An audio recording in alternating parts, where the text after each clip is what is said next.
ज़ैद का अनमोल रोज़ा, ज़ुबान की हिफाजत। रमज़ान का 5वां दिन था।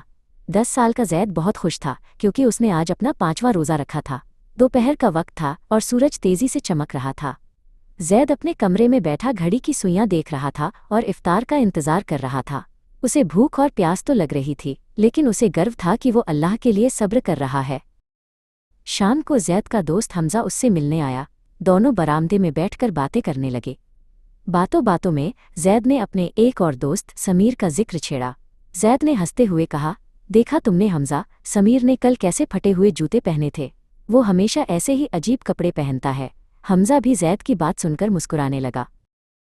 ज़ैद यही नहीं रुका, उसने समीर की नकल उतारनी शुरू कर दी और उसके बोलने के अंदाज का मजाक उड़ाया। उसे लग रहा था कि वो सिर्फ मजाक कर रहा है, लेकिन असल में वो गीबत यानी पीठ पीछे बुराई कर रहा था। वो ये भूल गया था कि रोज़ा सिर्फ पेट का नहीं बल्कि ज़ुबान का भी होता है। जब हमज़ा चला गया तो ज़ैद के दादाजी अब्बास, जो पास ही के कमरे में कुरान पढ़ रहे थे, बाहर आए। उन्होंने ज़ैद की सारी बातें सुन ली थीं। दादाजी के चेहरे पर ज़ैद के लिए फ़िक्र थी। उन्होंने ज़ैद को अपने पास बुलाया और उसे प्यार से बैठने को कहा।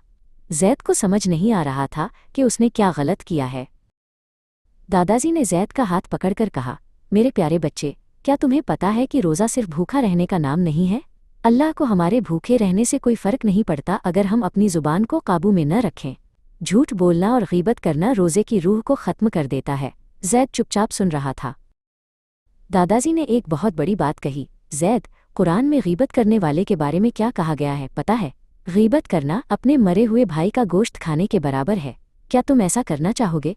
ये सुनकर ज़ैद का चेहरा उतर गया। उसे अपनी गलती का एहसास हुआ और वो डर गया। ज़ैद की आंखों में आंसू आ गए।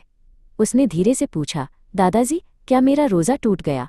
मैंने तो सिर्फ मजाक किया था। दादाजी ने कहा, बेटा, रोज़ा तो नहीं टूटा, लेकिन उसकी बरकत कम हो गई। समीर तुम्हारा भाई है और तुमने उसकी पीठ पीछे बुराई करके उसे तकलीफ पहुंचाई है, चाहे उसे पता चले या ना चले। दादाजी ने उसे सांत्वना दी और कहा, अल्लाह बहुत माफ़ करने वाला है। अभी भी वक्त है। तुम अस्तगफार करो, यानी अल्लाह से माफ़ी मांगो। जब भी ज़ुबान से कोई गलत बात निकले, तुरंत अस्तगफिरुल्लाह कहो। ये तुम्हारे दिल की गंदगी को साफ कर देगा। ज़ैद ने तुरंत अपना सिर झुकाया और अल्लाह से तौबा की। ज़ैद ने तय किया कि वो अब समीर से भी माफ़ी मांगेगा और उसके लिए दुआ करेगा। उसने महसूस किया कि असली रोज़ा अपनी आदतों को सुधारना है। उसने अपनी तस्बीह उठाई और बार बार अस्तगफिरुल्लाह पढ़ने लगा। उसे महसूस हुआ कि उसका दिल अब